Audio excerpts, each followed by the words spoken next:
El momento en que Monroe Walsh entró a caballo en el pueblo de Haskell, Texas, en la primavera de 1882, se dijo a sí mismo que este trabajo no era diferente de cualquier otro: encontrar a la mujer, traerla de vuelta, cobrar el dinero. Pero para cuando volvió a salir 3 días después, todo acerca de esa simple promesa se había convertido en polvo en el seco viento de Oklahoma. Había aceptado el trabajo porque necesitaba el dinero. Esa era la verdad simple y honesta. Monroe Walsh tenía 28 años, era delgado y curtido por el sol tras años de trabajar en el camino, con una mandíbula que no había visto una navaja en 2 semanas, y ojos del color del agua pálida de un río, un gris azulado que a veces la gente encontraba inquietante, como mirar el cielo antes de una tormenta. No era un hombre de la ley. No era un criminal. Existía en ese amplio término medio que la frontera solía producir en hombres que eran buenos para encontrar cosas y no particularmente interesados en hacer demasiadas preguntas sobre por qué esas cosas necesitaban ser encontradas. El hombre que lo contrató se llamaba Cassius Aldrich. Aldrich operaba desde un bufete de abogados en Abilene que era menos un bufete y más una habitación cómoda donde realizaba los negocios que le convenían personalmente. Tenía 53 años. Ancho de hombros en un modo que alguna vez había sido músculo, y ahora era principalmente el peso confiado de un hombre acostumbrado a obtener lo que quería. Llevaba una cadena de reloj de plata en el chaleco y mantenía su cabello gris pegado al cráneo. Olía a ron de bayas y tabaco, y su apretón de manos era de esos que duraban un instante de más. Se llama Henry O'Rourke, dijo Aldrich, extendiendo una fotografía sobre el escritorio con un dedo grueso. Era mi prometida. Se asustó. Las mujeres lo hacen, sabe usted, cuando se acerca la boda. Tomó una suma considerable de dinero de mi caja fuerte y desapareció en el territorio. Monroe había mirado la fotografía, una mujer joven, de cabello oscuro, erguida en la manera formal que requerían los retratos de estudio. Tenía pómulos altos y una boca dispuesta en una línea que no era exactamente una sonrisa ni un ceño, la expresión, pensó en ese momento, de alguien que está soportando algo. ¿Qué tan considerable?, preguntó Monroe. $400, dijo Aldrich. Que son míos. Quiero que me los devuelvan y quiero que ella sea devuelta. Es una mujer confundida que necesita guía. Monroe había mirado la fotografía un momento más. Luego había mirado a Aldrich. Los ojos del hombre eran pálidos y planos de una manera que le recordó a Monroe una serpiente tomando el sol sobre una roca, paciente, segura y completamente carente de calidez. La encontraré, había dicho Monroe. No había dicho que la traería de vuelta. Se dijo a sí mismo, mientras cabalgaba hacia el oeste saliendo de Abilene con los $200 de adelanto de Aldrich doblados en el bolsillo de su camisa, que la distinción no importaba. Era un buscador. Buscaba. Entregaba. No emitía juicios morales sobre la carga. Ya entonces se estaba mintiendo a sí mismo, y alguna parte silenciosa de él lo sabía. El rastro lo llevó hacia el suroeste, a través del ondulado país de pasto pardo donde el viento nunca se detenía por completo, pasando por pequeños asentamientos que apenas merecían el nombre, cruzando arroyos donde el agua corría roja por la arcilla y los álamos crecían espesos a lo largo de las orillas. Se detuvo en pueblos e hizo preguntas cuidadosas. Una mujer de cabello oscuro viajando sola no era invisible en la frontera. Una mujer sola atraía la atención como el agua atrae la sed, y la gente la recordaba. Un tendero en el condado de Coleman le había vendido harina, café y una lona. Un hombre de caballerizas en Brownwood recordaba su caballo, una robusta yegua overa con una mancha blanca. Una mujer en una casa de huéspedes en Comanche dijo que se había quedado 2 noches, que se había mantenido sola, pagado en monedas, y se había ido antes del amanecer del tercer día, rumbo al suroeste hacia el pueblo de Haskell. Monroe llegó a Haskell un miércoles por la tarde a finales de abril, cuando el sol aún estaba alto y cruel, y la calle principal se cosía silenciosamente bajo él. Haskell no era mucho. Una tienda de abarrotes, una casa de forraje y grano, una cantina con un cartel pintado a mano que decía Lucky Dog, una pequeña iglesia con un campanario torcido, Y quizás 40 o 50 almas dispersas en ranchos y pequeñas propiedades en el campo circundante. Pero tenía agua, un médico y una escuela, lo que significaba que era respectable, lo que significaba que una mujer que viajaba sola podría elegirlo como un lugar para detenerse y respirar. Ató su caballo. Un gran overo ruano llamado Cato, en la barra frente a la tienda de abarrotes y entró. El propietario era un hombre redondo llamado Gus Horsen, de rostro alegre y colorado, y la disposición de un hombre que genuinamente agradaba a la gente. Monroe compró una bolsa de tabaco e hizo conversación. Busco a mi prima, dijo, que era la historia que había adoptado. Cabello oscuro, monta una yegua overa. Habrá pasado por aquí en la última semana más o menos. El rostro de Berson hizo algo complicado. No era exactamente reconocimiento, ni cansancio, sino algo intermedio. Mucha gente pasa, dijo. Monroe puso $1 sobre el mostrador. Iría sola. Berson miró el dólar un momento. Luego miró a Monroe con la franca evaluación de un hombre que había vivido lo suficiente para leer a las personas razonablemente bien. Lo que sea que vio pareció satisfacerlo lo bastante para hablar, aunque su voz bajó a un registro más silencioso.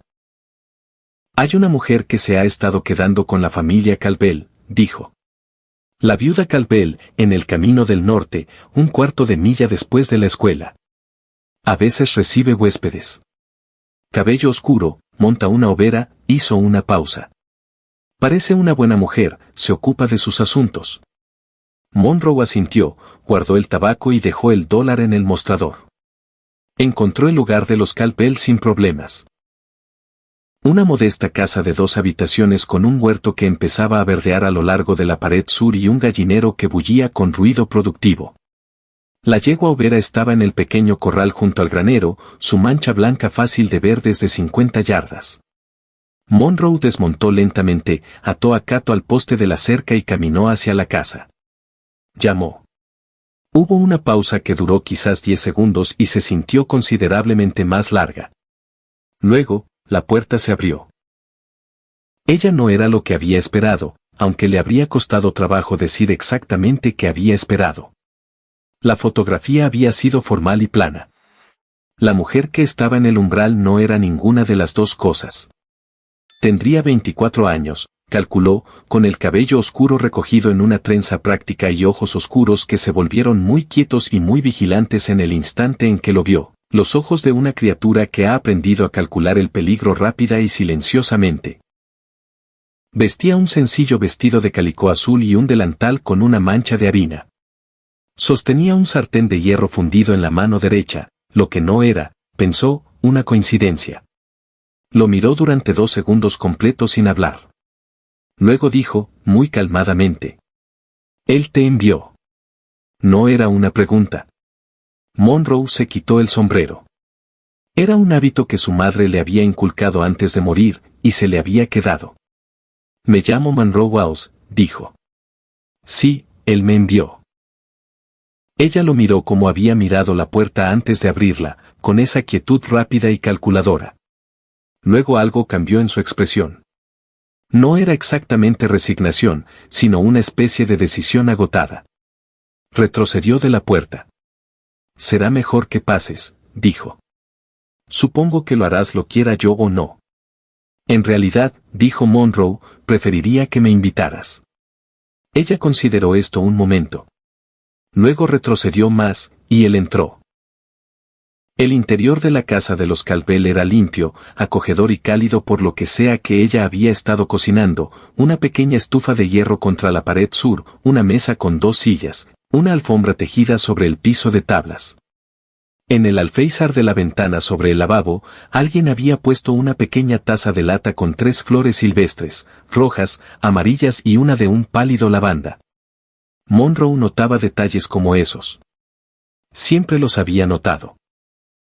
Se sentó en la silla que ella indicó, y ella se sentó frente a él, el sartén aún al alcance de su mano sobre la mesa, y cruzó las manos y lo miró.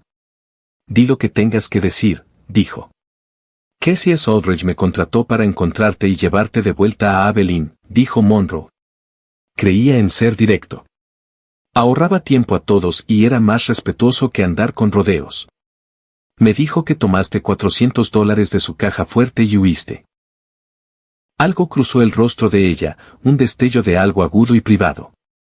¿Eso fue lo que dijo? Eso fue lo que dijo.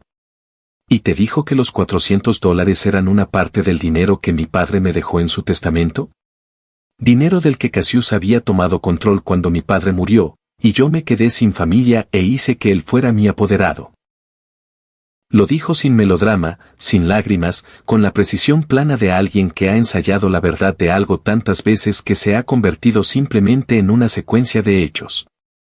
Te dijo que la única razón por la que acepté el compromiso fue porque él había dejado claro, con gran paciencia y cortesía, que no tenía dinero, ni familia, ni alternativas. Te dijo que cuando finalmente encontré los papeles de mi padre y entendí lo que realmente me había quitado, tomé exactamente la mitad de lo que me debía y me fui en la noche porque tenía miedo de lo que él haría si intentaba irme de día. Monroe no dijo nada. No te dijo nada de eso, dijo ella. No, dijo Monroe. No lo hizo. Ella lo observó con atención. Así que ahora me llevarás de vuelta. Monroe puso su sombrero sobre la mesa entre ellos y lo miró un momento. Era un buen sombrero, maltratado y manchado de sudor a lo largo del ala, pero un buen sombrero. Su padre se lo había dado. Lo había tenido durante 9 años. Pensó en ese momento en la fotografía sobre el escritorio de Aldrich y en la forma en que el dedo de Aldrich la había aplastado, y pensó en el apretón de manos de Aldrich, su ron de bayas y sus ojos planos de serpiente quieta. No, dijo Monroe. Henrietta Rourke parpadeó. Fue lo primero que quebró su compostura, y fue solo un parpadeo, pero Monroe lo notó. No voy a llevarte de vuelta, dijo. Voy a devolver el dinero del adelanto que me pagó, los $200, y voy a olvidarme de los otros $200 que prometió cuando te entregara. Hizo una pausa. Y luego voy a preguntarte hacia dónde te diriges, porque no creo que quedarte en Haskell te funcione una vez que él envíe a otra persona, y la enviará, y esa otra persona podría no estar tan inclinada como yo a sentarse en una mesa y tener una conversación. Henrietta se quedó mirándolo. El silencio se estiró entre ellos como caramelo, lentamente, con cierta tensión elástica. ¿Por qué? Dijo finalmente. Solo esa palabra. Monroe recogió su sombrero. ¿Porque tienes razón? Dijo simplemente. Y yo no trabajo para hombres que me mienten. Lo que cruzó por el rostro de ella en los siguientes segundos fue una secuencia complicada de cosas, duda, cálculo, un cansancio habitual y profundo, y debajo de todo eso, algo más frágil y más humano que ella claramente estaba tratando muy fuerte de no dejarle ver. Apretó las manos sobre la mesa. Luego dijo. Necesito hasta la mañana. Tómate tu tiempo, dijo Monroe. Estaré en el Lucky Dog. Se puso de pie, se caló el sombrero y caminó hacia la puerta. Ya casi la cruzaba cuando ella volvió a hablar. Señor Walls. Él giró. ¿Por qué devolverías los $200? Dijo ella. Podrías quedártelos. Él te los pagó. No has hecho nada malo. Monroe lo pensó honestamente. Sabría de dónde vienen, dijo. Y sabría para qué eran. Eso es suficiente. Fue al Lucky Dog y comió un plato de carne de cerdo salada con frijoles y bebió un vaso de whisky, que era su costumbre, y durmió en una camastrina en el cuarto trasero que el propietario alquilaba por 20 centavos la noche. Permaneció en la oscuridad durante mucho tiempo, pensando en los ojos oscuros y vigilantes de Henrietta Rourke, en las flores silvestres dentro de la taza de lata en el alféizar de la ventana, y en una mujer que había cruzado sola 200 millas de frontera en una yegua overa con $400 y el suficiente valor para mantener erguida la espalda mientras contaba su historia a un desconocido. Finalmente durmió. Por la mañana, ella estaba esperando afuera del Lucky Dog con sus alforjas empacadas y su yegua overa embridada. Monroe salió a la luz temprana y se detuvo al verla. Llevaba una chaqueta de montar marrón sobre el vestido azul y un sombrero de ala plana práctica. Y estaba allí, con las riendas en la mano, mirándolo con esa misma expresión calculadora. Pero algo en ella había cambiado durante la noche. Había tomado una decisión. La decisión se notaba. Voy a Nuevo México, dijo. El territorio. Tengo una amiga en el pueblo de Las Vegas que me ha ofrecido una habitación. Son 2 semanas de camino desde aquí. Quizás más si el tiempo empeora. Sé la dirección general, hizo una pausa. No me importaría tener compañía, señor Wallace, si usted va hacia allá. Monroe la miró un momento. Luego miró el cielo, que era de un azul pálido y claro sobre el horizonte marrón y plano. Pensó en los $200 en el bolsillo de su camisa que necesitaba devolver a Abilene, y en los 0 que quedarían después, y en el trabajo de $100 que había estado pensando tomar en El Paso cuando este asunto terminara, que quedaba al sur y al oeste, más o menos en la dirección de Nuevo México.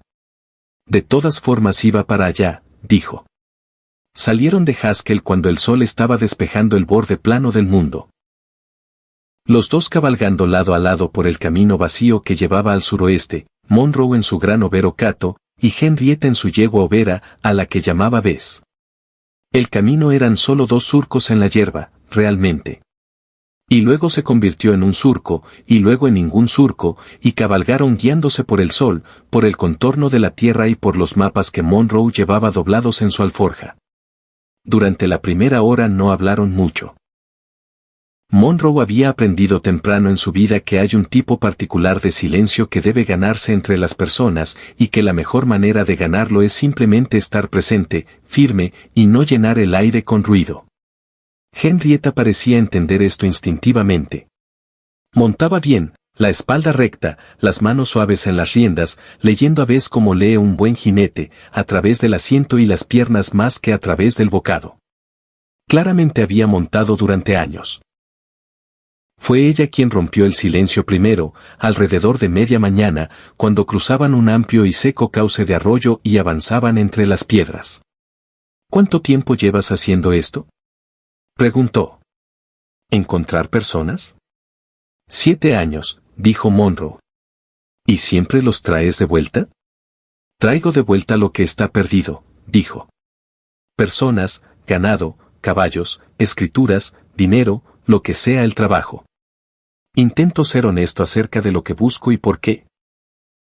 Yo acado alrededor de una gran piedra blanca. Esta es la primera vez que decido no completar un trabajo. Ella asimiló esto. ¿Te molesta? Él consideró la pregunta con la seriedad que merecía. No, dijo. Particularmente no. Ella lo miró de reojo. Es usted un hombre extraño, señor Wallace. Monroe, dijo él. Señor Wallace era mi padre, y murió hace 10 años. Ella pareció sopesar esta pequeña ofrenda de información personal. Luego dijo. Henrietta. O Etta, si prefieres. La mayoría prefiere Etta. Henrietta, dijo él deliberadamente, lo que hizo que ella lo mirara de nuevo, y esta vez había algo nuevo en esa mirada, un leve y vacilante calor que rápidamente reacomodó en algo más neutro. Hicieron buen tiempo ese primer día, cubriendo quizás 25 millas antes de que el sol comenzara su larga caída y Monroe empezara a buscar un lugar para acampar. Encontró una cañada poco profunda con un delgado arroyo que la atravesaba y un grupo de encinas que daban cobijo en el lado oeste. Se detuvieron allí e hicieron campamento de la manera cómoda y práctica de personas que han acampado suficientes veces como para que el trabajo sea solo trabajo y no una novedad. Monroe recogió leña e hizo una pequeña fogata, y Henrietta desempaquetó sus utensilios de cocina con la eficiencia de alguien que había estado cocinando sola durante semanas. Tenía granos de café, un pequeño molinillo y una olla que había visto mucho uso. Hizo café y calentó frijoles y carne de cerdo salada que Monroe aportó de sus provisiones. Y se sentaron junto al fuego mientras las estrellas salían. Y las estrellas sobre el oeste de Texas en abril de 1882 eran extraordinarias, enormes, cercanas y densamente esparcidas a través de la oscuridad, como son en lugares donde no hay luz de lámpara en 50 millas a la redonda. ¿Cómo conociste a alguien en Nuevo México?, preguntó Monroe. Henrietta envolvió sus manos alrededor de su taza de lata. Se llama Clara Beaumont, dijo. Crecimos en el mismo pueblo en Missouri, Carthage. Su familia se mudó al oeste cuando teníamos 16 años. Hemos mantenido correspondencia, hizo una pausa. Se casó con un hombre que tiene una tienda de abarrotes en Las Vegas. Tienen una casita. Me escribió cuando mi padre murió y me dijo que tenía una habitación si alguna vez la necesitaba, otra pausa. No pensé que la necesitaría. Pero entonces. Aldrich, dijo Monroe. Pero entonces Aldrich, asintió ella en voz baja. La fogata crepitó. Un búho habló en algún lugar de la oscuridad más allá de las encinas. Monroe puso otra pequeña rama en el fuego y observó las chispas elevarse. Tu padre, dijo con cuidado. Confiaba en Aldrich. Mi padre estuvo enfermo 2 años antes de morir, dijo Henrietta. Aldrich era su abogado. Se presentaba como honesto, competente y genuinamente preocupado, su voz era firme, pero algo debajo no lo era. Mi padre era un buen hombre. No era tonto.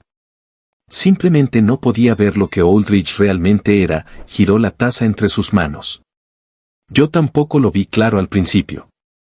Era muy cuidadoso. Siempre era muy amable en público, muy correcto, muy paciente. Solo en privado veías la otra cosa. Monroe miró su perfil a la luz del fuego. ¿Te hizo daño? Preguntó, porque necesitaba saberlo y porque ella merecía que alguien preguntara directamente. Ella no respondió de inmediato. Luego dijo. No de la manera que crees. Pero tenía una forma de hacerte entender que podía hacerlo, levantó ligeramente la barbilla. Eso fue suficiente para mí. Monroe asintió. Le creyó completa y sin reservas. Deberías dormir, dijo. Yo haré el primer turno de guardia. Ella lo miró con esa cualidad calculadora otra vez, todavía cautelosa, todavía desconfiada. No tienes que hacer eso. Lo sé, dijo él. Ella miró el fuego un momento. Luego extendió su rollo de dormir debajo de la encina más grande y se acostó, y Monroe se sentó con la espalda contra el tronco del árbol, su rifle a través de las rodillas, y el fuego ardiendo bajo entre ellos, y se quedó en guardia hasta que las estrellas giraron un cuarto del cielo, y la noche estaba en su punto más profundo y más quieto. Los siguientes días en el camino establecieron un ritmo entre ellos. Se levantaron antes del amanecer, desarmaron el campamento en silencio y con eficiencia, cabalgaron durante las frescas horas de la mañana cuando los caballos estaban descansados y la tierra en su máximo esplendor, esa calidad de luz particular que cae sobre el oeste de Texas a principios de mayo, dorada y clara, casi suave antes de que el calor se apoderara. Descansaron a los caballos durante lo más fuerte del calor del mediodía, dándoles agua cuando encontraban arroyos, racionando las cantimploras cuando no. Luego volvieron a cabalgar al atardecer y hasta el anochecer, avanzando mientras la temperatura bajaba. Y hablaron lentamente al principio, con la cautela de desconocidos que aún aprenden los límites de la confianza del otro, y luego con mayor soltura a medida que las millas se acumulaban a sus espaldas y la particular intimidad forzada de la vida en el camino hacía su trabajo. Hay algo en la dificultad compartida, en el cielo compartido y en las largas horas ininterrumpidas de cabalgar que despoja a la gente de las actuaciones sociales que mantienen en pueblos y casas y deja algo más honesto. Monroe le contó sobre su infancia en Tennessee, el segundo de 4 hijos, una familia campesina que había salido adelante de manera aceptable hasta que llegó la guerra y los dejó considerablemente menos aceptables. Le contó sobre su padre, un hombre bueno y callado que amaba los caballos y cumplía su palabra, y que le dio a Monroe el sombrero gastado y el principio de la franqueza antes de morir de fiebre cuando Monroe tenía 18 años. Le contó sobre los años después, cuando vagó hacia el oeste por Missouri y Kansas, trabajando en arreos de ganado, como vaquero, descubriendo que tenía un don particular para rastrear y encontrar cosas, y que ese don era más valioso e interesante que cualquier otra cosa que hubiera intentado. Ella lo escuchó como hacía la mayoría de las cosas, con atención concentrada, sin interrumpir, guardando lo que él decía con un cuidado que a él le resultaba extrañamente conmovedor. Ella le contó sobre Carthage, Missouri, que alguna vez había sido un pueblo próspero y decente antes de que la guerra de guerrillas durante los años de la guerra lo convirtiera en cenizas y dolor. Le contó sobre su padre, Thomas Rourke, que había sido maestro de escuela y lector de libros y un hombre que lloraba sin vergüenza cuando algo lo conmovía, que había reconstruido una vida tranquila después de la guerra y crió a su hija para pensar con claridad, hablar con honestidad y nunca permitir que nadie la menospreciara sin su permiso. Le contó sobre los años después de que comenzó la enfermedad de su padre, el lento y terrible estrechamiento de su mundo mientras el dinero se volvía incierto y las opciones se reducían.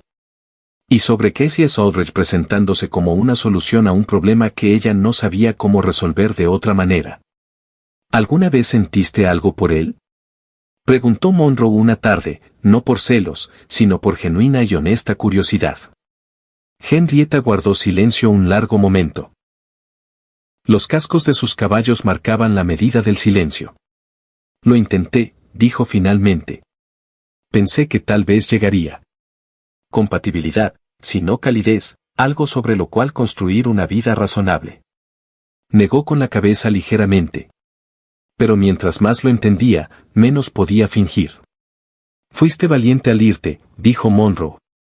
Ella hizo un pequeño sonido que fue media risa. Estaba aterrada. Una cosa no excluye a la otra, dijo él. Ella lo miró de reojo. Allí estaba otra vez esa calidez, menos guardada esta vez, menos rápidamente recompuesta. La dejó reposar un momento antes de volver la mirada al frente.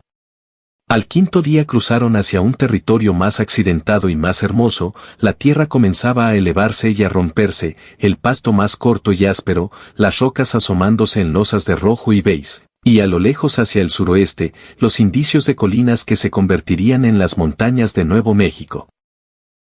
El cielo era más grande aquí, si tal cosa era posible, y el silencio tenía una calidad distinta, más vasta, más completa. Se encontraron con un grupo de arrieros en el antiguo camino militar. 4 hombres con 2 carretas muy cargadas que se dirigían al este. Monroe hizo el intercambio habitual de información que era buena práctica en la frontera, quién venía más adelante en el camino, cómo estaba la situación del agua, si había alguna dificultad particular. Uno de los arrieros mencionó que un hombre a caballo rápido había pasado hacia el oeste 2 días antes preguntando por una mujer en el camino. Monroe mantuvo el rostro tranquilo y el modo casual, agradeció al hombre y siguieron adelante. Cuando los arrieros estaban a 1/4 de milla detrás de ellos, Henrietta dijo en voz baja. ¿Envió a alguien más? Parece que sí, dijo Monroe. ¿Qué hacemos? Monroe lo pensó de manera práctica. Un hombre a caballo rápido 2 días delante de los arrieros, pero yendo hacia el oeste, que era la dirección que ellos llevaban. O el hombre había llegado al mismo destino, o había dado la vuelta. Si había dado la vuelta, podrían encontrarse con él. Si no, llegarían después de él. Podemos cambiar nuestra ruta, dijo Monroe. Llegar a Las Vegas desde el norte en lugar de la línea recta hacia el oeste. Eso añade quizás 2 o 3 días, pero nos hace más difíciles de anticipar. ¿Será suficiente? Probablemente, dijo Monroe. Aldridge está trabajando con información imperfecta. No sabe con certeza a dónde vas. El hombre que pregunta está tratando de averiguar lo mismo que yo estaba averiguando. Hizo una pausa. Lo importante es que te llevemos a Las Vegas y te instalemos en algún lugar que Aldridge no conozca antes de que su hombre empiece a revisar pueblos sistemáticamente. Ella asintió. Tenía la mandíbula tensa y los ojos al frente. No dejaré que me regrese, Monroe, dijo en voz baja. Era la primera vez que usaba su nombre de pila, e hizo algo pequeño pero significativo en el aire entre ellos, como la manera en que un solo cerillo cambia la calidad de una habitación oscura. Lo sé, dijo él. Tampoco lo dejaré. Ella lo miró entonces, y algo en su rostro se asentó. No era confianza plena aún, no completamente, pero algo más cercano a ello de lo que le había dado a alguien en mucho tiempo. Ajustaron su rumbo esa tarde, girando hacia el norte y luego hacia el noroeste, moviéndose por un país más vacío y más salvaje, y espectacular en la forma en que los lugares vacíos y salvajes son espectaculares, sin vanidad, sin esfuerzo, simple y abrumadoramente ellos mismos. Al séptimo día encontraron un manantial a la sombra de un acantilado de arenisca roja y se detuvieron para dar agua a los caballos y descansar en el aire fresco que venía de la roca. El manantial era hermoso, un escurrimiento claro desde la base del acantilado hacia una cuenca natural de piedra lisa, rodeado por el verde vívido de las plantas que siempre se agrupan alrededor del agua en tierra seca, musgo verde brillante, un solo álamo todavía no del todo deshojado, un grupo de zacates. Henrietta se arrodilló en el manantial y se salpicó agua en la cara y el cuello. Traía el cabello suelto. A menudo lo hacía al mediodía, volviéndoselo a trenzar después de instalar el campamento, y el peso oscuro de su cabello caía sobre un hombro mientras se inclinaba. Monroe atendía los caballos, y no la estaba mirando, excepto en la forma periférica en que uno mira algo que consistentemente vale la pena mirar. Ella se sentó sobre sus talones y miró el manantial. Solía pensar, dijo, que nunca llegaría lo suficientemente lejos de Avene para respirar bien. ¿Cómo se siente ahora?, preguntó Monroe. Inhaló lentamente y exhaló. Como si la distancia pudiera ser real de verdad. Como si realmente pudiera lograrlo. «Lo harás», dijo Monroe, y lo dijo en serio. Ella giró para mirarlo por encima del hombro. La luz al pie del acantilado era ámbar dorada, e iluminaba los ángulos de su rostro hermosamente. Tenía una pequeña cicatriz sobre la ceja derecha que él había notado el segundo día y sobre la cual no había preguntado porque algunas cosas no eran asunto suyo hasta que alguien decidía hacerlas asunto suyo. Tenía manos fuertes, acostumbradas al trabajo, y se conducía con una dignidad completamente autogenerada que no tenía nada que ver con la opinión de nadie más sobre ella. Monroe era consciente, de una manera que se estaba volviendo cada vez más difícil de ignorar, de que pensaba en ella continuamente. No en la forma en que se decía a sí mismo. Se permitía pensar en ella como su responsabilidad, como el sujeto de una situación profesional inusual, pero no de la forma más amplia. La forma que abarcaba el sonido de su voz, y la manera en que su risa, que había aparecido por primera vez el tercer día, era más grave y más genuina de lo que había esperado, y la forma en que nombraba las aves que veían por sus nombres propios, y se complacía en silencio cuando él las reconocía. No estaba en libertad de enamorarse de ella, se decía a sí mismo. Era un hombre que había entrado en su vida bajo falsas pretensiones, y luego había cambiado de opinión en el último momento. Eso no era una base para nada. Ella iba camino a Nuevo México y tenía una vida que construir y no necesitaba sus complicaciones sumadas a todo lo demás que ya cargaba. Siguió cabalgando con ella y siguió diciéndose estas cosas y no estaba del todo seguro de creer ninguna. Al noveno día llegaron a un pequeño asentamiento de adobe llamado Seagando, que apenas era un pueblo. Un puesto de comercio, unas cuantas casas, una familia mexicana de apellido Cisneros que regentaba el puesto y recibía a los viajeros con generosidad sin complicaciones. La familia Cisneros, la señora Cisneros, una mujer robusta y cálida de unos 50 años, su esposo y sus 2 hijos ya adultos, les vendió provisiones y los dirigió a una habitación en la parte trasera del puesto donde los viajeros podían dormir bajo techo por 20 centavos cada uno. Comieron un platillo de frijoles, cabrito asado y tortillas frescas que fue la mejor comida que Monroe había probado en meses. Y la señora Cisneros miró a Monroe y luego a Henrietta con la franca evaluación de una mujer que ha criado hijos y ha visto pasar a mucha gente por su puerta, y asintió para sí con una expresión de satisfacción privada. Después de la cena, el hijo menor de la señora Cisneros, un muchacho como de 12 años llamado Felipe, se sentó con ellos a la mesa. Hablaba algo de inglés y estaba encantado de practicarlo. Le preguntó a Monroe de dónde era, y Monroe le dijo que de Tennessee, y luego de Texas, y luego de todas partes, lo que hizo reír a Felipe. Le preguntó a Henrietta si era la esposa de Monroe con la franqueza de la infancia. Hubo un instante de silencio que duró quizá medio segundo pero pareció más. No, dijo Henrietta. Viajamos juntos. Pero lo serán. Dijo Felipe con absoluta confianza, en la manera de los niños de 12 años que aún no han aprendido que la seguridad se supone que se gana, y luego salió corriendo a ayudar a sus hermanos. Monroe miró la mesa. Henrietta miró sus manos. Ninguno de los dos dijo nada, lo que fue en sí mismo una forma de hablar. Partieron deseagando a la mañana siguiente. La tierra se estaba elevando ahora, verdaderamente elevando. La planicie de las praderas daba paso al paisaje del desierto alto del este de Nuevo México, donde empezaban a aparecer enebros y piñones.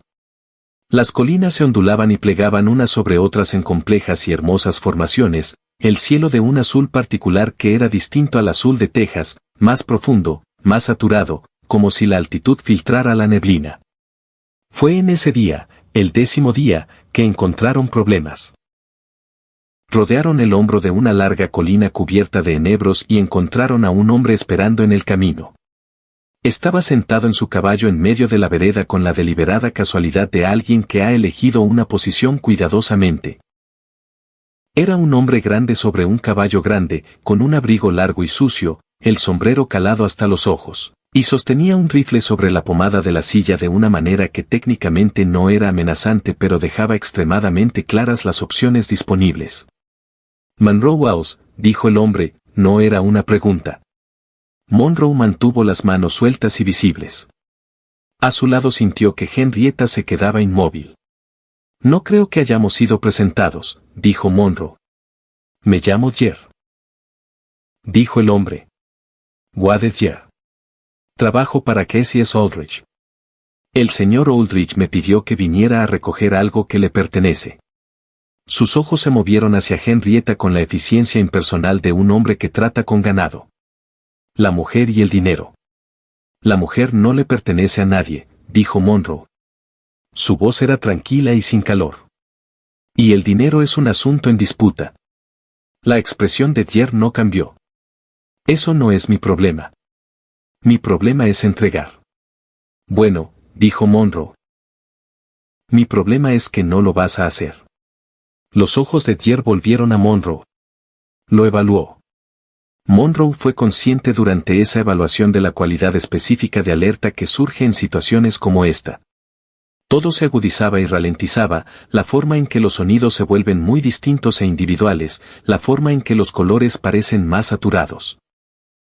También era consciente de que no iba a desenfundar contra este hombre a menos que él desenfundara primero, porque no quería dispararle a nadie y porque era suficientemente bueno en esto para creer que tenía otras opciones. El señor Aldrich me pagó bien, dijo Jer. Te pagaré mejor, dijo Monroe. Los ojos de Jer se entrecerraron levemente. No tienes ese tipo de dinero. Tengo $200 en el bolsillo de mi camisa que de todas formas pensaba devolverle a Aldrich. Dijo Monroe. Es un trabajo más honesto que lo que estás haciendo. Y el hombre para quien trabajas es un ladrón y un mentiroso. Eso vale la pena saberlo. Jer guardó silencio un largo momento. Su caballo cambió el peso y él lo estabilizó sin mirar hacia abajo. La habilidad automática de un hombre que había pasado su vida en la silla. $200, dijo Jer. $200 si regresas a Abilene y le dices a Aldrich que no pudiste encontrarnos, dijo Monroe. Que es $200 más de los que tenías antes de sentarte en este camino. Otra larga pausa. ¿Y si no tomo el dinero? Dijo Jer. Entonces tenemos una conversación más larga, dijo Monroe. Y uno de nosotros no la termina. Y yo genuinamente prefiero que ninguno de los dos tenga que tomar esa decisión en una mañana tan agradable como esta. Jer lo miró durante 10 segundos más. Luego algo en su postura cambió, un pequeño colapso del interés en mantener el enfrentamiento. Era un profesional. Hacía cálculos. Déjalo en el suelo, dijo. Monroe metió la mano lentamente en el bolsillo de su camisa, sacó los billetes doblados y los mostró para que Jer los viera, luego los puso con cuidado sobre una roca plana junto al camino. Jer esperó hasta que Monroe retiró la mano y la volvió a poner sobre la pomada de su silla. Luego cabalgó hacia adelante, manteniendo una distancia amplia, y se inclinó para recoger los billetes sin apresurarse. No volvió a mirar a Henrietta. Pasó junto a ellos y continuó hacia el este sin mirar atrás. Monroe y Henrietta lo observaron hasta que dobló el hombro de la colina y desapareció. Henrietta soltó un suspiro que claramente había estado conteniendo durante bastante tiempo. «Harán los $200», dijo. «Sí», dijo Monroe. «El dinero de Aldrich». «También sí», dijo Monroe. Miró hacia el frente por el camino y recogió las riendas de Cado. «¿Seguimos?». Ella lo miró fijamente. Luego hizo algo que él no le había visto hacer antes. Algo sin reservas y completo. Se rió. Una risa verdadera, grave y sorprendida y genuina, que le abrió todo el rostro. Luego negó con la cabeza, recogió las riendas de Bess y siguieron adelante. La risa se quedó con Monroe por mucho tiempo. Le dio vueltas en silencio en su mente. Como se le da vueltas a algo brillante e inesperado que uno encuentra en el camino. Cabalgaron durante la tarde, la tierra volviéndose más dramática con cada milla. Las montañas completamente visibles ahora hacia el norte y el oeste. La cordillera San Everest en su distancia azul y brumosa, enorme y serena e indiferente a toda complejidad humana. Monroe comenzó a comprender, mientras observaba a Henrietta observar esas montañas, algo acerca de por qué había elegido Nuevo México como su destino.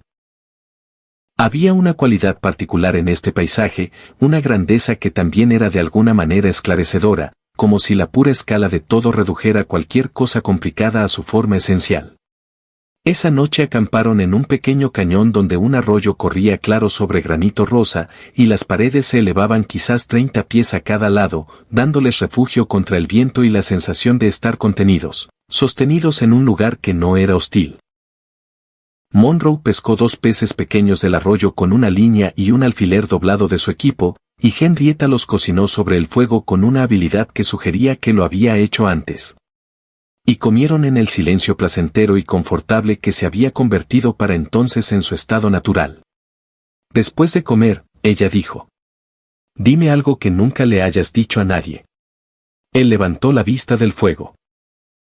Ella lo observaba con esos ojos oscuros, menos vigilantes ahora, más abiertos, aunque la inteligencia seguía allí siempre. La atención que no perdía detalle. Lo pensó. Cuando tenía 20 años, dijo, trabajaba en un arreo de ganado desde el sur de Texas y pasamos por un tramo de campo que era lo más hermoso que había visto en mi vida, la región de las colinas en primavera, todo floreciendo. Detuve mi caballo en medio del hato y me quedé ahí sentado y lloré. No de tristeza, solo por el peso de que fuera tan hermoso. Hizo una pausa. Los otros vaqueros nunca me dejaron olvidarlo. Henrietta lo miró con atención. «Eso no es vergonzoso», dijo. «Es lo más honesto que he escuchado en mucho tiempo». «Tu turno», dijo él. Ella meditó. «Cuando decidí irme de Abilene», dijo lentamente, «no estaba segura de que fuera a sobrevivirlo. No por Cassius específicamente, sino porque había estado tanto tiempo en una situación donde todo lo que hacía estaba dictado por alguien más, que realmente no estaba segura de saber cómo ser solo yo misma». Miró el fuego. «La primera noche que acampé sola, hice una fogata y cociné mi propia cena. Y pensé, esto es mío. Este fuego, esta comida, esta decisión de estar aquí». Y lloré entonces también. Levantó los ojos hacia él. «No de tristeza», dijo. No terminó la frase. Algo en el cañón se volvió muy silencioso. El arroyo murmuraba. El fuego crepitaba. Una polilla rodeó el borde exterior de la luz del fuego y desapareció en la oscuridad. Monroe dijo: «Henrietta». Ella dijo: «Monroe». Dijeron sus nombres al mismo momento y luego ambos se detuvieron y luego ambos, contra toda probabilidad, esbozaron la misma pequeña, asombrada e involuntaria sonrisa. «Tú primero», dijo él. Ella negó con la cabeza, aún sonriendo. «Tú». Él miró el fuego un momento, luego la miró a ella. «Soy consciente», dijo, escogiendo sus palabras con cuidado y honestidad, como siempre hacía, de que entré en tu vida de la peor manera posible, y que no tengo ningún derecho particular a. Se detuvo, se recompuso. «Quiero que sepas que cualquier cosa que necesites de mí, eso es lo que seré». Si necesitas a alguien cabalgando a tu lado hasta Las Vegas y luego nada más, puedo hacerlo y no será difícil. Pero si tú, se detuvo de nuevo. Ella lo miraba con una expresión que nunca antes le había visto. Suave y precisa a la vez, como suelen ser las mejores cosas. ¿Pero si yo qué? Dijo ella en voz baja. Si quisieras más que eso, dijo él, no me opondría. El silencio que siguió no estaba vacío. Estaba lleno de cosas, poblado por la presencia particular de dos personas en el mismo espacio que acaban de decir algo verdadero. Voy a necesitar más que eso, dijo Henrietta con la misma tranquilidad. Monroe la miró a través del fuego. Bien, dijo ella. Lo miró un momento más. Luego extendió la mano a través del pequeño espacio entre ellos y puso la suya sobre la de él. Nada más, su mano sobre la suya, cálida y segura, el toque específico de una mujer que ha decidido algo por completo y no va a dejarse convencer de lo contrario. Él giró la mano y sostuvo la de ella. Así permanecieron mucho tiempo, hasta que el fuego se consumió y las estrellas giraron en lo alto y el arroyo siguió su curso en silencio. Los últimos 4 días hasta Las Vegas fueron distintos a los anteriores. No en los detalles prácticos. Seguían levantándose antes del amanecer y cabalgaban durante las horas frescas, descansaban al mediodía y armaban el campamento al anochecer. Pero algo entre ellos había cambiado, se había asentado en una nueva forma más cálida y menos cautelosa, y la calidad de su conversación cambió con ello. Hablaban con más libertad, reían con más frecuencia, discutían amigablemente por pequeñeces, si las montañas al norte eran la sangre de Cristo u otra sierra, cómo identificar correctamente un halcón que observaron durante 20 minutos. Y el discutir era en sí mismo un placer. El placer de dos personas que están lo suficientemente compenetradas como para disentir con gusto. Monroe notó que siempre era consciente de dónde estaba ella en relación con él, la cercanía de su caballo con el suyo, el sonido de su voz, el movimiento de ella en su visión periférica. No era una conciencia ansiosa. Era lo opuesto, el tipo de atención que simplemente presta atención porque algo merece ser atendido. Ella era divertida, algo que no había apreciado del todo al principio. Tenía un ingenio seco y preciso que llegaba sin aspavientos y, en consecuencia, era mucho más gracioso que el ingenio que se anuncia a sí mismo. Tenía opiniones sobre todo, literatura, que había leído ampliamente gracias a los libros de su padre, la construcción adecuada de una fogata, el carácter de los caballos, la trayectoria general del país. Expresaba estas opiniones con claridad y sin disculpas, y le interesaban sus opiniones a cambio, con una curiosidad genuina que no era una actuación. También, según iba aprendiendo, era una persona de profunda competencia práctica. Sabía leer el clima en el cielo y el comportamiento de las aves. Conocía las plantas, cuáles eran comestibles, cuáles tenían usos medicinales, cuáles eran simplemente hermosas. Podía navegar por las estrellas, algo que había aprendido por sí misma de un libro de topografía que pertenecía a su padre. No era una mujer que esperara a que alguien más resolviera los problemas. Identificaba un problema y lo abordaba. Él admiraba eso enormemente. Al 12º día de salir de Haskell, cruzaron el territorio de Nuevo México. No había ninguna marca en particular, solo la tierra continuando como había sido, pero el mapa de Monroe indicaba que habían cruzado, y él se lo dijo. Ella detuvo su caballo y miró a su alrededor, las colinas de enebros, el amplio cielo y las montañas que ahora estaban más cerca, más grandes y más detalladas. Todavía había nieve en los picos altos. Nuevo México. Dijo, como si saboreara las palabras. Nuevo México, confirmó él. Ella se volvió para mirarlo. Había algo brillante en su expresión, no lágrimas, no del todo, pero en la misma región. Llegué, dijo. Llegaste, asintió él. Ella se llevó la mano brevemente al pecho, sobre el corazón. Un gesto completamente privado y completamente visible. Luego chasqueó la lengua y siguieron adelante. Las Vegas, Nuevo México, era un pueblo propiamente dicho según los estándares del territorio. Una plaza central al estilo antiguo español rodeada de edificios de adobe y fachadas de madera, un hotel, varios salones, una iglesia y el constante y concurrido tránsito de un pueblo que era centro de abastecimiento para la región circundante. El ferrocarril Atchison, Tepique y Santa Fe había llegado el año anterior y traído consigo una población considerable y una nueva energía comercial que coexistía de manera algo incómoda con el carácter más antiguo, español y territorial del lugar.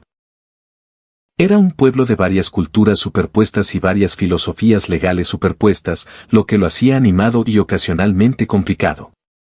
Llegaron un jueves por la tarde y encontraron la tienda de mercancía seca de Clara Bowman en el lado este de la plaza sin mucha dificultad. El letrero sobre la puerta decía Beaumont e Hijos, mercancía seca, fundada en 1879. A través de la ventana, Monroe podía ver un interior bien organizado, rollos de tela y filas de suministros. Sostuvo los caballos mientras Henrietta entraba, y a través de la ventana observó el reencuentro, una mujer pequeña y rubia que rodeaba el mostrador y se detenía al ver a Henrietta, y luego ambas mujeres cruzaban la distancia restante y se abrazaban con la fuerza de personas que se han extrañado genuinamente y durante mucho tiempo. Monroe apartó la mirada. Les dio su momento. Atendió a los caballos. Clara Bowman salió finalmente con el brazo alrededor de la cintura de Henrietta y miró a Monroe con una inteligencia clara e interesada. Tendría unos 26 años, cara rápida y ojos cálidos. Y miró a Monroe como a veces las mujeres miran a los hombres que claramente son importantes para alguien a quien quieren. «¿Eres Monroe?», dijo. «Sí, señora», dijo él. «Etta me contó que renunciaste a $200 para mantenerla a salvo», dijo Clara. «Probablemente estás siendo caritativa acerca de lo dramático que fue», dijo Monroe. Clara Beaumont le sonrió. Era una sonrisa muy particular, la sonrisa de una mujer que ha llegado a un veredicto. «¿Cenará con nosotros, señor Walls?» «No quisiera abusar», dijo él. «No es un abuso», dijo Clara con firmeza. «Es una invitación. Hay una diferencia». Él fue a cenar. La casa de los Beaumont estaba detrás de la tienda. Un adobe bajo de 4 habitaciones, cálido y limpio, con santos pintados en la pared, una gran mesa de cocina y la sensación particular, ordenada y confortable, de una casa manejada por una persona competente. El esposo de Clara, William Beaumont, era un hombre callado y sólido de unos 30 y tantos años que estrechó la mano de Monroe e hizo preguntas sensatas sobre las condiciones de los caminos en Texas.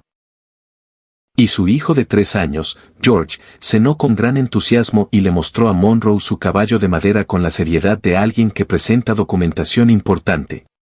Fue la velada más doméstica que Monroe había pasado en años. Era consciente de ello como se es consciente del calor cuando se ha tenido frío, no con dolor, sino con una especie de gratitud sorprendida. Después de la cena, después de que George se acostó, los 4 adultos se sentaron en el pequeño porche, y el aire de la tarde llegaba fresco y fragante desde las montañas, y Clara dijo sin particular ceremonia, «Deberías quedarte, Monroe. Hay buen trabajo aquí para un hombre que sabe de caballos y rastreo. El alguacil ha estado buscando un diputado confiable. William necesita ayuda en la tienda, y hay ranchos en el valle que contratan temporal. Deberías quedarte». Monroe miró a Henrietta, que miraba las montañas. Ella se volvió al sentir su mirada y lo miró de vuelta. «¿Es esto algo que quieres?», le preguntó directamente, porque creía en preguntar directamente.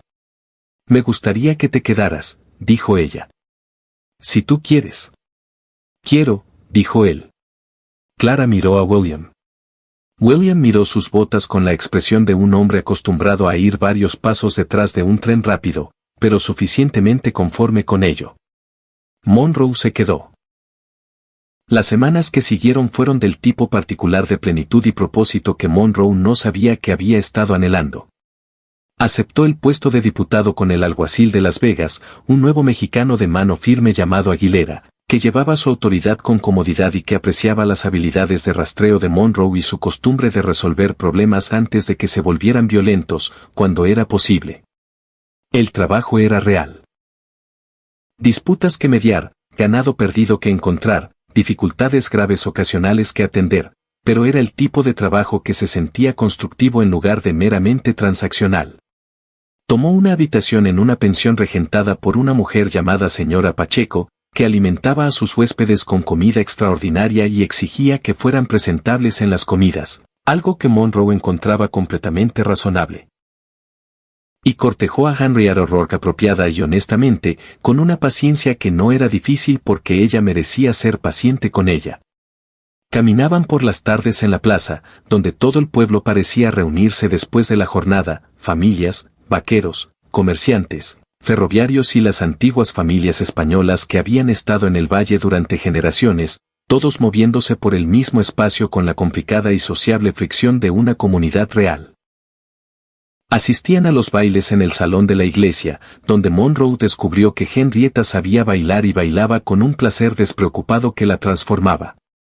Salían a caballo los domingos al valle y a las estribaciones, solo ellos dos y sus caballos, y hablaban y callaban en su particular y cómoda alternancia.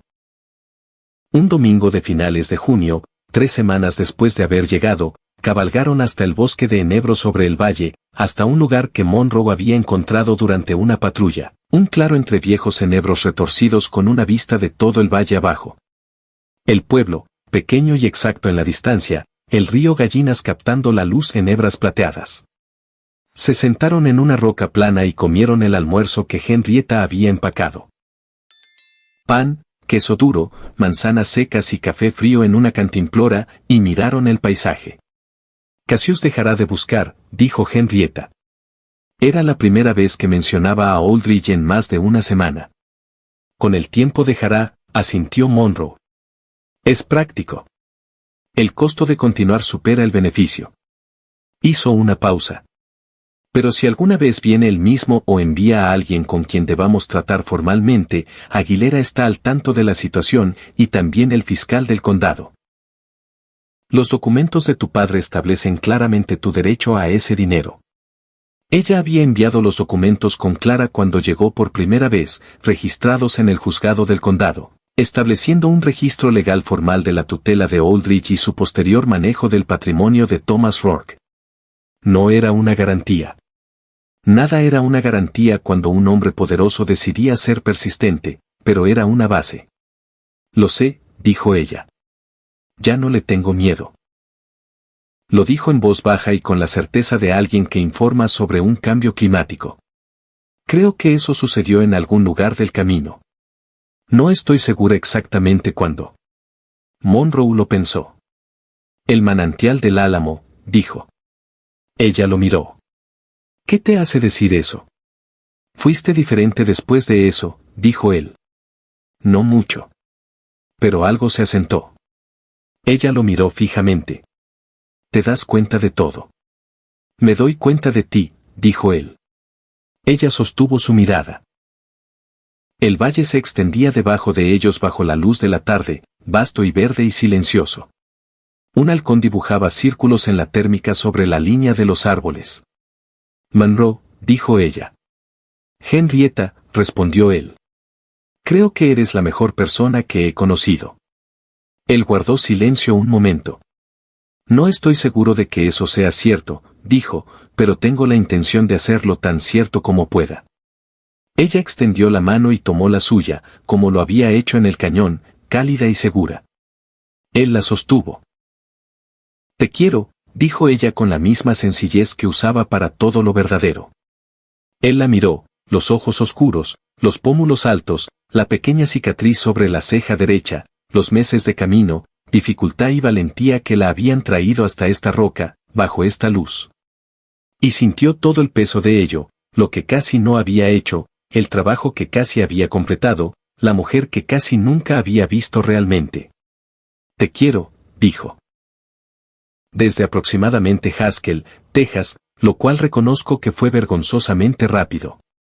Ella soltó esa risa baja, genuina y sorprendida. Creo que fue el manantial, dijo ella. Para mí, el manantial del Álamo, dijo él. Sí. Me alegra saberlo, dijo él.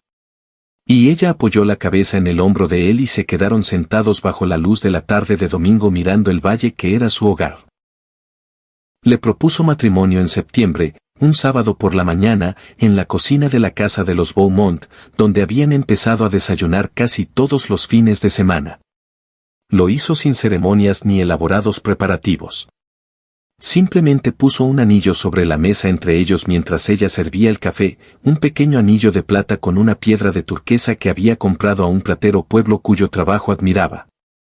Y dijo, quiero casarme contigo, si aceptas. Sin condiciones ni complicaciones. Solo tú y yo y lo que venga después. Ella dejó la cafetera. Miró el anillo. Lo miró a él. Y su rostro hizo lo que a veces hacía, se quedó muy quieto y luego muy abierto, como una puerta que se abre a la luz. Sí, dijo. Solo esa palabra, que era la cantidad justa. Él deslizó el anillo en su dedo. Le quedó como si hubiera sido hecho para ella, que así era, porque Monroe Walsh prestaba atención a las cosas.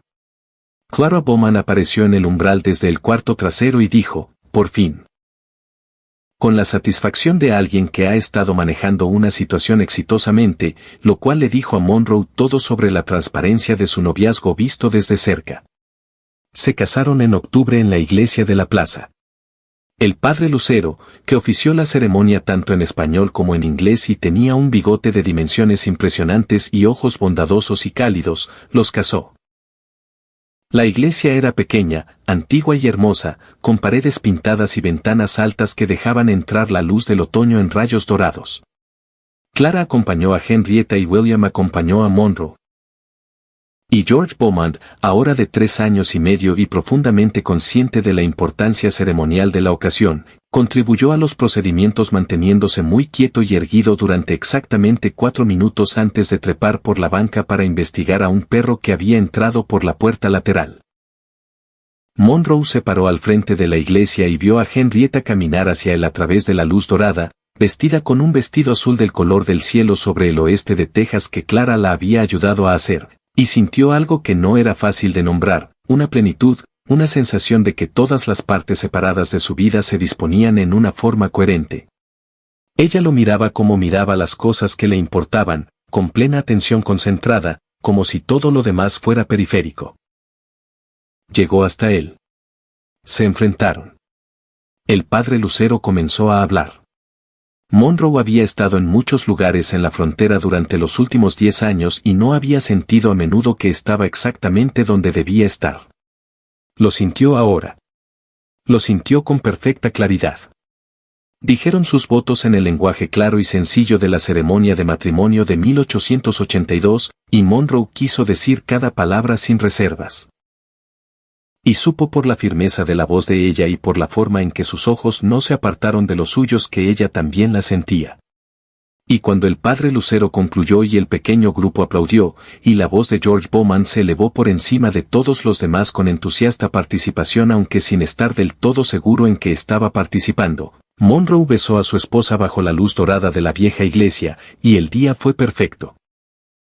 La recepción fue en la casa de los Beaumont, que era demasiado pequeña para las 15 o más personas que asistieron, pero logró acomodarlas de todas formas, como suele ocurrir en las casas que funcionan con calidez, desbordándose hacia el porche y el jardín.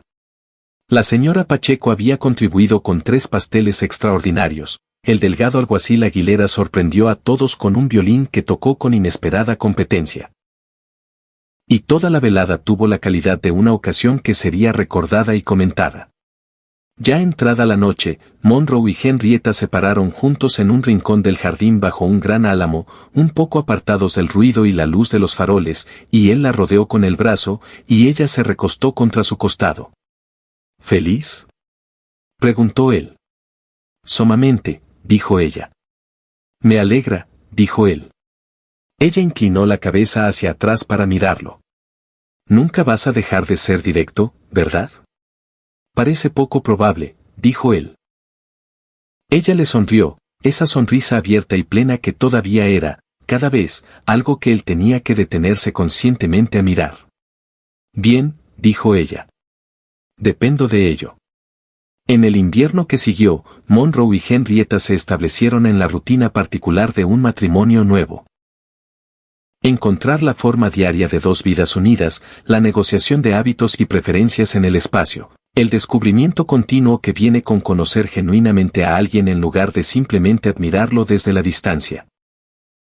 Tomaron una casa propia cerca de la plaza, un adobe bajo con un jardín amurallado que Henrietta comenzó inmediatamente a planificar en términos de lo que plantaría en primavera, haciendo listas en el viejo diario de su padre que había llevado en su alforja todo el camino desde Abilene. Monroe continuó su trabajo como diputado, que le convenía bien. El alguacil Aguilera era buena compañía y un hombre justo, y el condado era lo bastante grande como para mantener el trabajo interesante. También aceptaba trabajos de rastreo para los rancheros del valle, caballos perdidos, ganado extraviado. Una vez una complicada situación relacionada con un reclamo de tierra que le exigió pasar 3 días en el campo leyendo huellas y terreno. Este trabajo adicional les proporcionaba un ingreso cómodo, aunque no lujoso.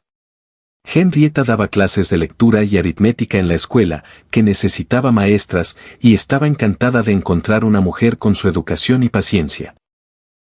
Se dedicó a ello con un entusiasmo que hacía sentir a Monroe alegre y orgulloso de la manera callada en que te sientes alegre y orgulloso al ver a alguien encontrar su trabajo adecuado. Tenía el don de Thomas Rourke para la enseñanza, la capacidad de encontrarse con un estudiante donde estaba, sin condescendencia, la paciencia para explicar algo de 12 maneras diferentes hasta que la 12ª funcionaba. También estaba gestionando discretamente el asunto legal del patrimonio de su padre. Con la ayuda del fiscal del condado, había presentado una demanda formal contra la tutela de Casey S. Aldridge, documentando el dinero que él había tomado y que debería haberle correspondido a ella. Era un trabajo lento. La maquinaria de la ley se movía a su propio ritmo, pero estaba avanzando. Fue en febrero cuando recibieron una carta de un abogado en Abilene. Monroe la abrió en la mesa del desayuno, la leyó 2 veces y se la entregó a Henrietta sin decir nada. Ella la leyó. Entonces lo dejó sobre la mesa y miró la mesa por un momento. Cassius Aldridge había muerto en enero, un infarto, decía la carta, a los 63 años. Había muerto en su cómoda casa de Abilene, con su leontina de plata y su berrom y sus serpientes disecadas con los ojos aún abiertos, y había dejado considerables deudas y una herencia disputada. El condado de allá estaba buscando a Henrietta Rourke como acreedora, o más bien como alguien a quien la herencia le debía dinero.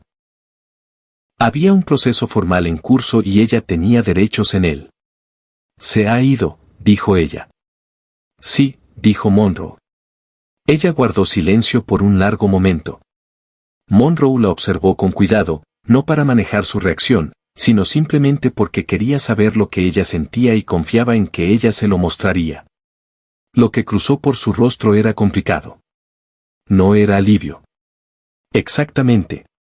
O no solo alivio, algo más texturizado.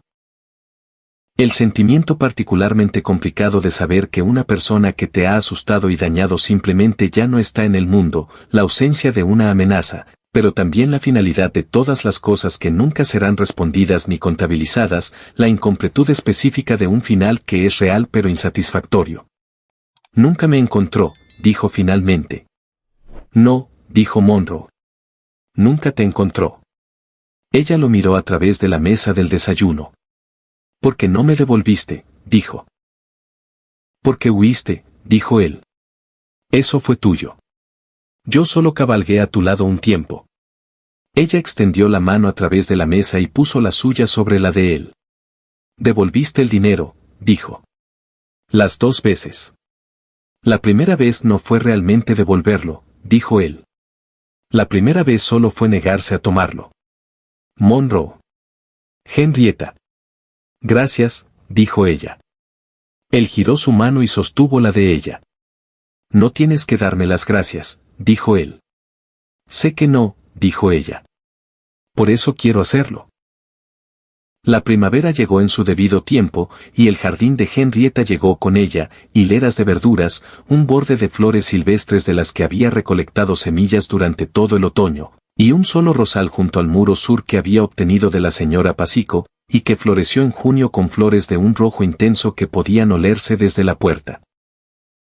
Monroe le construyó un cantero de jardín adecuado a lo largo del muro este con madera que consiguió en el aserradero de las afueras del pueblo, y ella lo plantó con el placer concentrado de alguien que ejerce un derecho largamente postergado.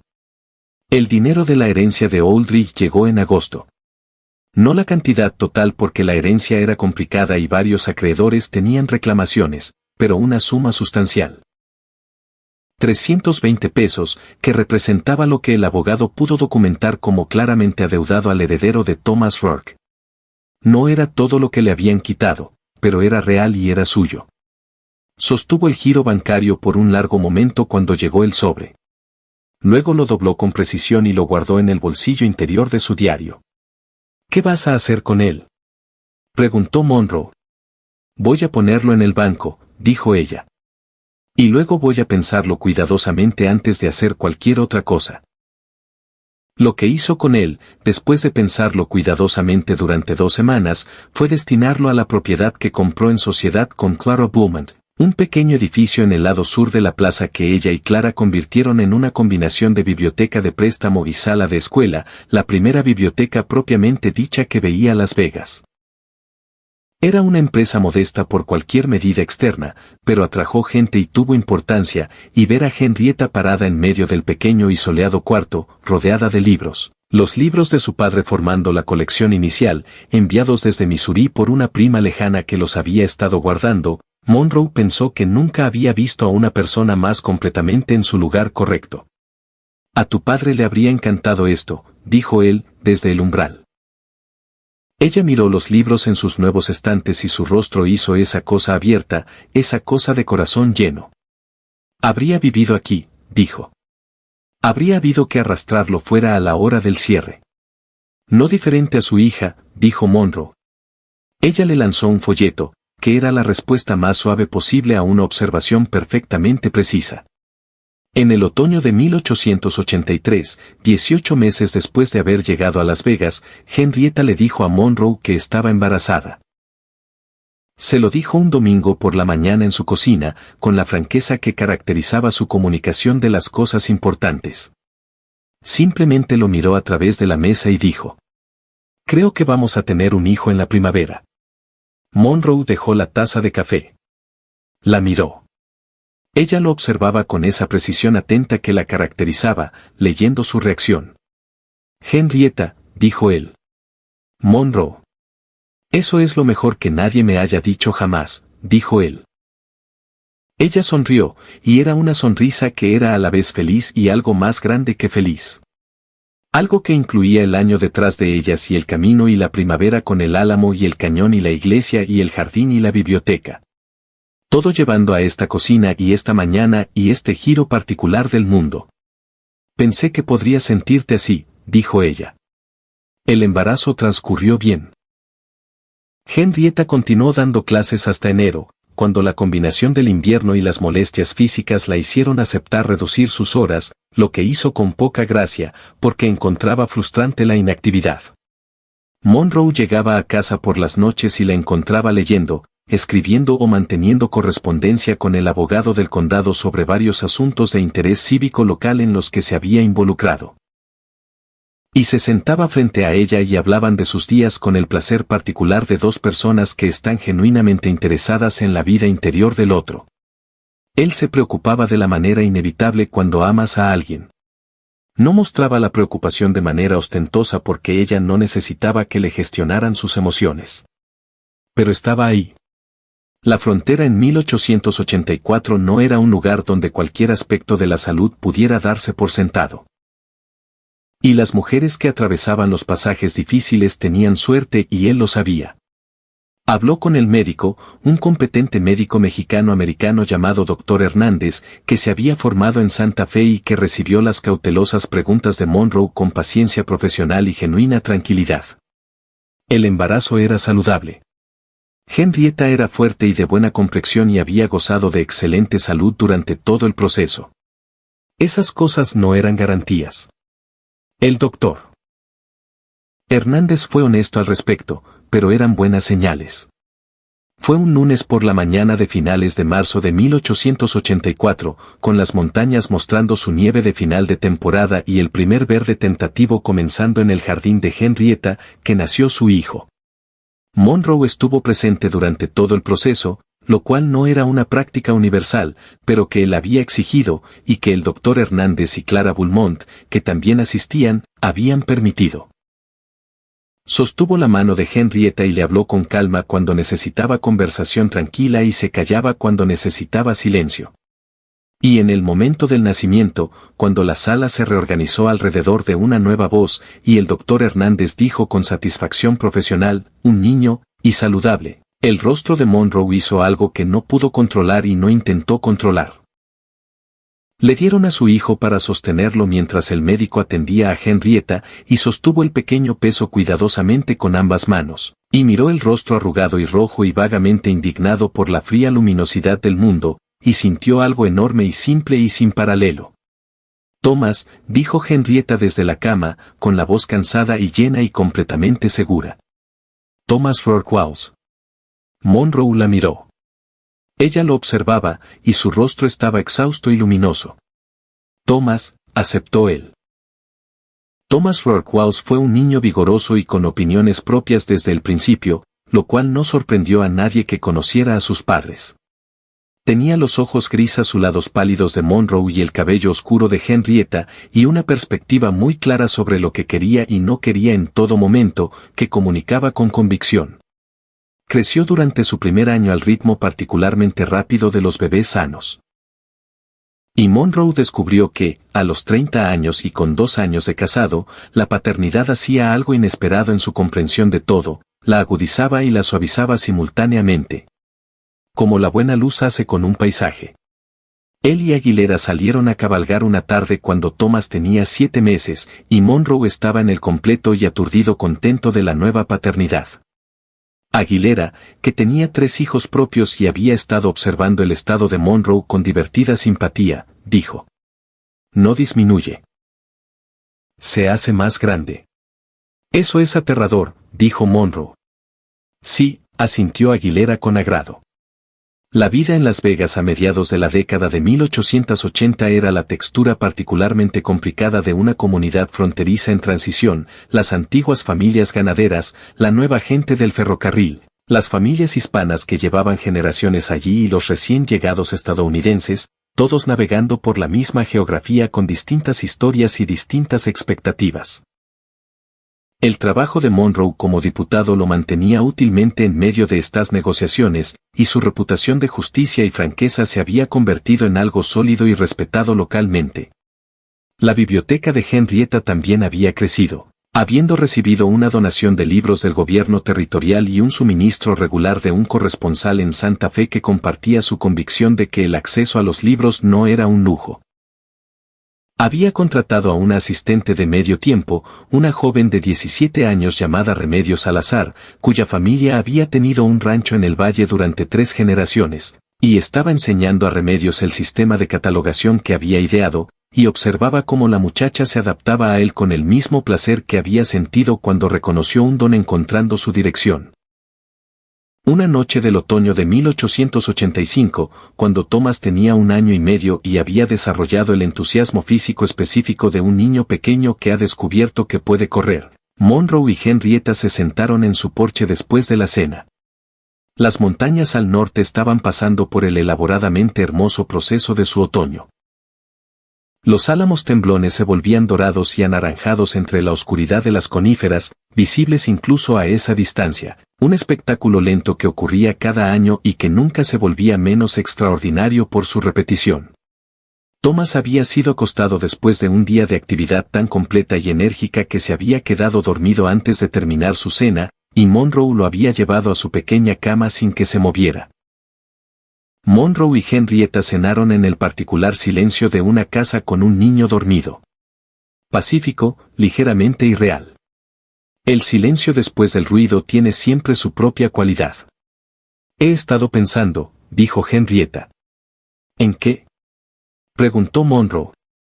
En si Thomas podría querer un hermano o hermana en algún momento, dijo ella, en el mismo tono práctico que usaba para la mayoría de las cosas importantes. Monroe la miró. Ella observaba las montañas, su taza de té de la tarde entre ambas manos. La luz de la lámpara detrás de ellos caía sobre su rostro en un amarillo cálido, y ella tenía 30 años y era completamente ella misma y más hermosa para el que nunca, lo cual no había esperado, pero que en retrospectiva parecía completamente lógico. Creo que es algo razonable en lo que pensar, dijo él. Ella se volvió para mirarlo. Creo que me gustaría tener otro, dijo. Quizá 2 más. 2. Dijo él. ¿Te parece alarmante? Lo consideró. No, dijo. Creo que suena exactamente como el tipo correcto de futuro. Ella le sonrió. Luego apoyó la cabeza en su hombro, como hacía a veces por las noches, y miraron juntos las montañas en el cómodo silencio que era su propio lenguaje particular. El lenguaje de 2 personas que se han dicho todo lo importante y ahora pueden no decir nada y significar lo mismo. Monroe, dijo ella en voz baja. ¿Alguna vez piensas en Haskell? Él pensó en aquella primera mañana, en el perro afortunado y la luz de la mañana y ella esperando afuera con su caballo embridado, las alforjas empacadas, el sombrero de ala plana y la chaqueta de montar y aquellos ojos oscuros y vigilantes decidiendo algo. Sí, dijo. ¿Qué piensas de ello? Creo que casi sigo cabalgando, dijo. Pasé de largo de Haskell, pasé de largo del trabajo. Creo que casi me convencí a mí mismo de no hacerlo en el camino. Me dije que era demasiado complicado. Que el asunto no era mi problema. Tomar el adelanto y decirle a Aldrich que no podía encontrarla. Ella permaneció callada a su lado. ¿Por qué no lo hiciste? Él pensó en la fotografía sobre el escritorio de Aldrich y en el apretón de manos de Aldrich. Porque soy terco, dijo. Y porque algo en la forma en que te describió me pareció mal. Y porque tengo la molesta costumbre de mi padre de necesitar ver las cosas por mí mismo antes de decidir lo que son. Ella levantó la cabeza de su hombro y lo miró. Me alegra que seas terco, dijo. Lo sé, dijo él. Ella lo besó, un beso directo y sin prisas que decía lo que quería decir. Y las montañas seguían siendo hermosas a lo lejos, indiferentes y magníficas, y la lámpara ardía en la ventana, y el niño dormía en su pequeña cama, y la noche se asentó a su alrededor de la manera particularmente suave del desierto alto al final de un buen día. Su segundo hijo llegó en la primavera de 1887. Una niña a la que llamaron Frances Eleanor Wells, un nombre tomado de la madre de Monroe, que fue tranquila y observadora desde el principio. El tipo de bebé que te mira con una atención que parecía exceder sus semanas en la tierra. Thomas, ahora de 3 años, recibió a su hermana con inicial suspicacia que se convirtió en una semana en afecto posesivo, y para la segunda semana dirigía a los adultos en el manejo apropiado de su hermana con una autoridad que todos encontraban simultáneamente irrazonable y entrañable. Monroe observaba crecer a su familia y sentía cada vez que lo pensaba la específica desorientación de haber llegado a algún lugar inesperado y descubrir que era exactamente donde necesitabas estar. No había sido un hombre que planeara el futuro en el sentido doméstico. Había sido un hombre que se movía por el país siguiendo trabajos, problemas y la interesante complicación de los problemas de otros. No había sabido que se movía hacia algo. Simplemente se había movido y había llegado.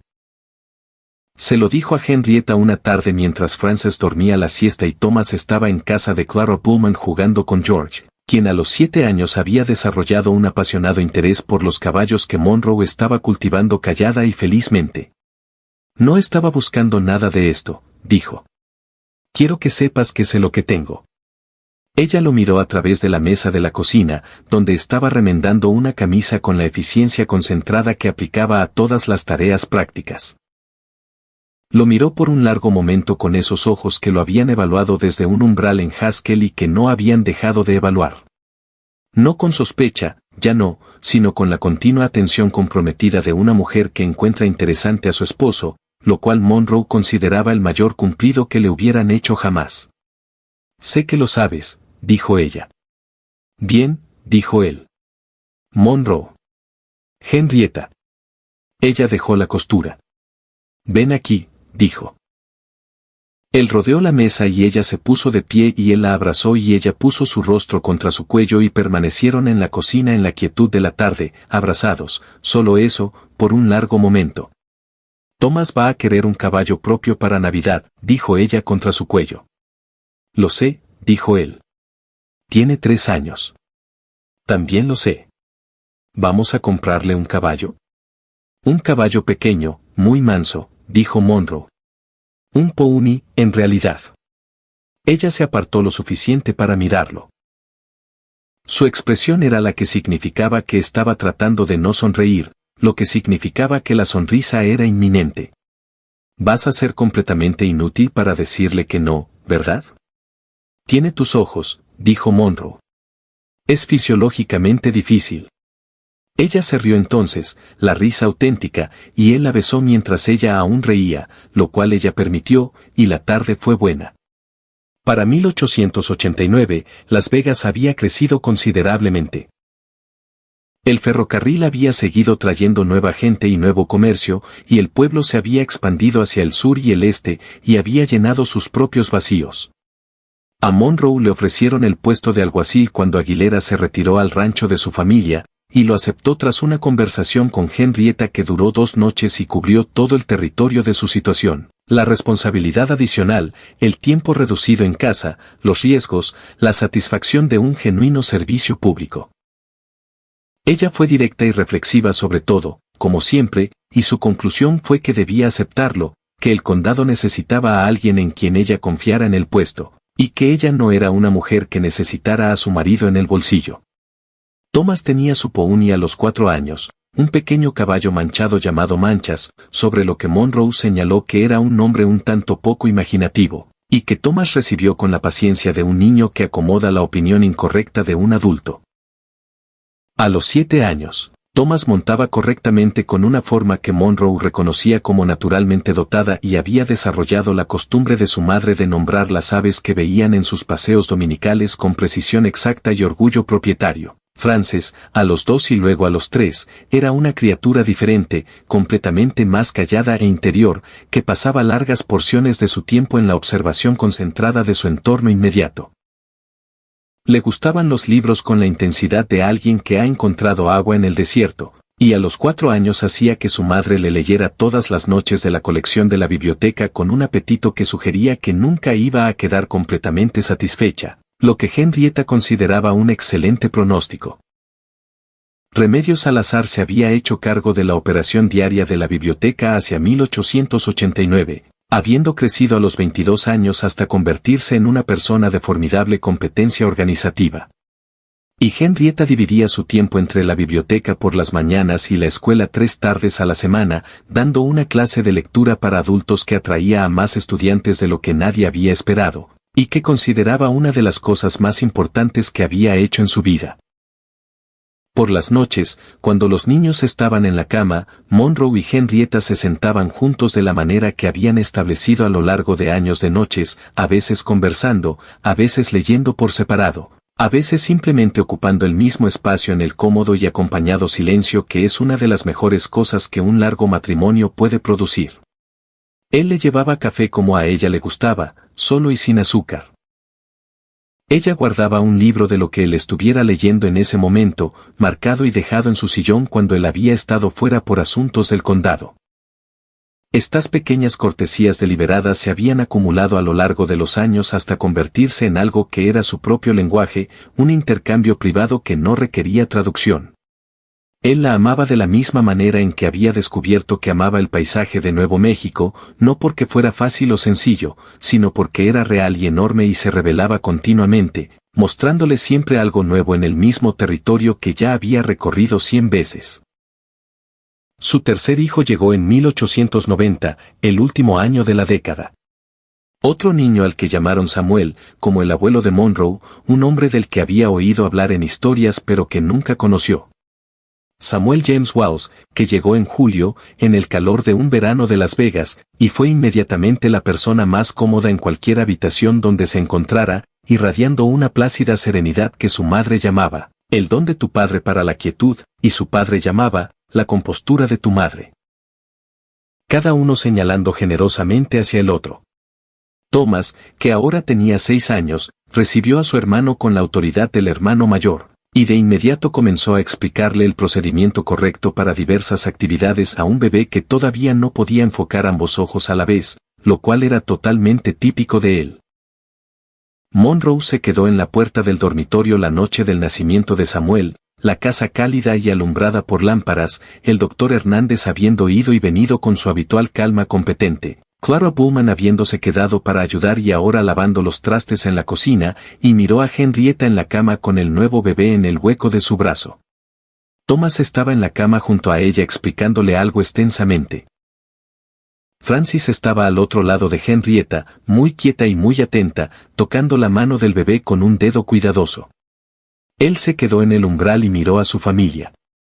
Había llegado a Haskell, Texas, en la primavera de 1882 con un nombre, una fotografía y un trabajo que hacer. Tenía la intención de hacer el trabajo. La encontró y la vio y no la llevó de regreso.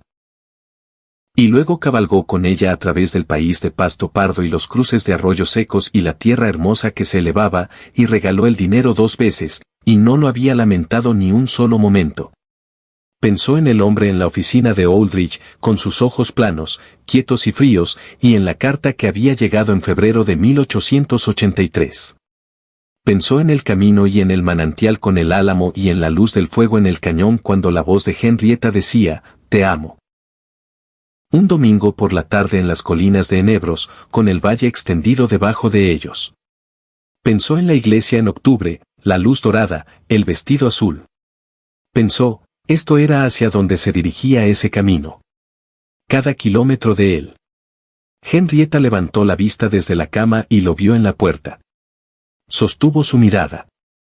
7 años de mañanas y tardes y días difíciles y días maravillosos. 7 años de su ser particular, honesto, atento y directo llenando los mismos espacios por los que él se movía. Su cabello oscuro estaba suelto sobre sus hombros, y tenía ese resplandor específico y agotado de una mujer que acaba de hacer algo enorme. Y lo miró como lo había mirado aquella primera vez desde la puerta en Haskell. Con la misma inteligencia clara y fundamental, pero con todo diferente debajo, todo el miedo desaparecido, toda la vigilancia transformada en algo más cálido y más completo. «Pasa», dijo. Él cruzó la habitación.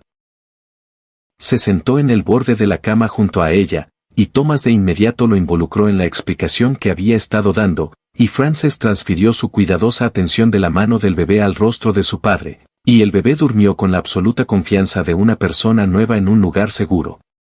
Monroe rodeó con el brazo a Henrietta, y ella se recostó contra él. «¿Cómo estás?», preguntó en voz baja, por encima del monólogo de Thomas. «Muy bien», dijo ella, y luego con esa pequeña y precisa sonrisa. «Sumamente bien». Él la besó en la sien. «Qué bueno», dijo. La noche del desierto se asentó sobre Las Vegas a su manera gradual, el calor cediendo hacia el fresco que siempre llegaba al final, las estrellas apareciendo una por una, y luego todas a la vez en el alto cielo de Nuevo México. Ese mismo cielo enorme sembrado de estrellas bajo el cual habían dormido en el camino. Las mismas estrellas que habían estado allí cuando él montó su primera guardia con el rifle sobre las rodillas, y ella durmió bajo el roble vivo, y él se dijo que no tenía por qué estar pensando lo que estaba pensando. Se había equivocado en eso. Había tenido razón en todo lo demás. Samuel durmió. Francis durmió. Thomas finalmente se quedó sin información importante que transmitir y se durmió entre ellos, lo cual no era el plan, pero que, pensó Monroe, estaba perfectamente bien. Y afuera, las estrellas continuaron su antiguo y despreocupado paso a través del cielo sobre el pueblo que se había convertido en su hogar. Y la montaña seguía donde siempre había estado, y la vida que se había construido a partir de una decisión equivocada hecha correcta, a partir de un camino recorrido juntos, a partir del coraje específico de una mujer que había huido hacia su propia libertad y de un hombre que había decidido cabalgar a su lado. Esa vida continuaba, plena e inacabada en todos los mejores sentidos, hacia el próximo amanecer que estuviera por venir.